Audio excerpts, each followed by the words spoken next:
Doctors हैं, बड़े बड़े डॉक्टर, उनका कन्वेंशन हो रहा, 15-20 खड़े हुए मेरे को देखते कि नारे लगा रहे। मैं हंसना शुरू कर दिया। बाद में 5-6 मिनट लगाए, थक गए, बोले आप हंस रहे, फिर कम से कम मेरे को देख के तुम्हारा खुदा तो याद आ गया तुम्हारा। इससे आप मुल्क का भी नाम खराब कर रहे और जिस समाज से आपका ताल्लुक है उसको भी आप बदनाम कर रहे। आप ये समझ रहे कि ऐसा मुसलमानों को मारने से मुसलमान डर जाएगा? नहीं डरेगा।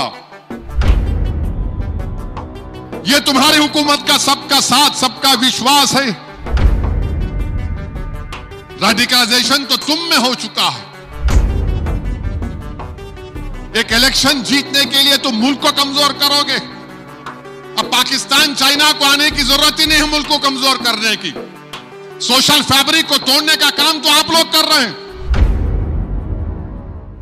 मैं देख रहा था कि इस महीने में कितना जुल्म हुआ, वाकयात कितने हुए, बहुत से वाकयात हुए। उत्तराखंड में एक मोहम्मद फेरोज को नाम पूछकर रुद्रापुर में मारा गया। मारकर बोले जेएसआर का नारा लगा। फिर उसके बाद आप देखिए, बीबीसी का वीडियो है, उसमें मीरठ में वासिद साहब जो गांव में कपड़ा बेचते हैं, उनको कोई मोहित साहब हैं, बड़े बांकड़े पहलवान हैं, मोहित साहब ने पकड़कर मारा, जेब से पैसे चोरी कर लिए, खानदानी चोर हैं, और उनको गांव में फिराया। फिर साथ ही साथ आप देखेंगे कि 19 फरवरी को जबलपुर में, सिहोरा एक जगह है, मस्जिद के सामने हमला हुआ, घरों को लूटा गया, घरों को जलाया गया।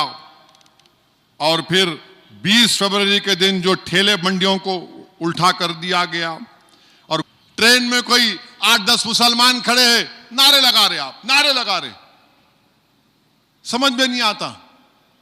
एक वक्त मैं किसी एक 5 स्टार होटल से निकला, मीटिंग में गया था, टीवी का, वहां से निकला, उनकी लॉबी में आया, डॉक्टर्स हैं, बड़े बड़े डॉक्टर, उनका कन्वेंशन हो रहा, 15-20 खड़े हुए मेरे को देखते कि नारे लगा रहे। मैं हंसना शुरू कर दिया।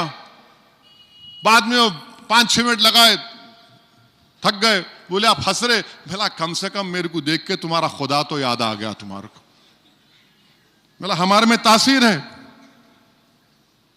हाँ, नारे, ट्रेन में बैठे बेचारे, कोई मिल गया उसको थप्पड़ मार रहे, अरे कोई नमाज पढ़ा उसको लात मार रहे। आप क्या क्या क्या करना क्या चाहते इस मुल्क का, बोलो आप।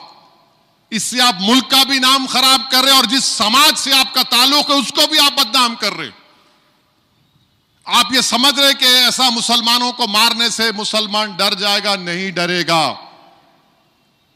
नहीं डरेगा। याद रखो, तुम किसी कमजोर को मारकर तुम्हारी बहादुरी समझ रहे, याद रखो अल्लाह पकड़ेगा तुमको इंशाअल्लाह ताला।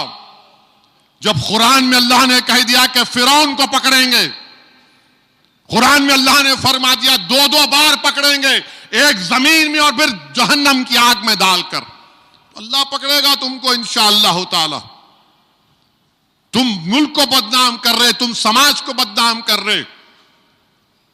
बात करे कि नहीं मारना उसको, मोटरसाइकिल पे आ रहा कोई, 3 दिखे, थप्पड़ मार रहा। किस लिए भाई? कि मुसलमान है इसलिए तुम मार रहे हो उसको? ये तुम्हारी हुकूमत का सबका साथ, सबका विश्वास है। कितना मारोगे तुम बताओ? तुम समझ रहे मारने से हम खत्म नहीं होंगे। तुम जितना मारोगे उतनी जिद पैदा होगी हम में।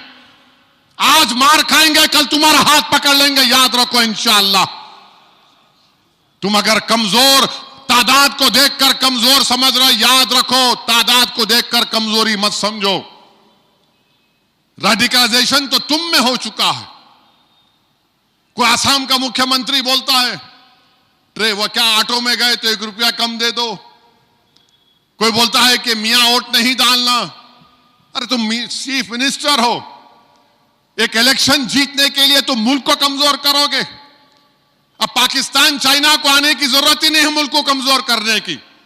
सोशल फैब्रिक को तोड़ने का काम तो आप लोग कर रहे हैं, मुल्क में डिवीजन पैदा तो आप लोग कर रहे हैं। मगर देश के बाहर जब मोदी जी जाते तो बोलते भारत में यह हो रहा है, भारत गांधी का मुल्क है, प्लूरलिस्टिक कंट्री है। मगर देश में जो होता मोदी जी उसको कंडेम नहीं करते। खैर बहरहाल इंशाअल्लाह ताला अल्लाह सुब्हाना व ताला हमारे लिए काफी है। हस्बुनल्लाहु व निअमल वकील, हस्बुनल्लाहु व निअमल वकील। और अल्लाह कुरान में फरमा दिया कि मेरी रहमत से मायूस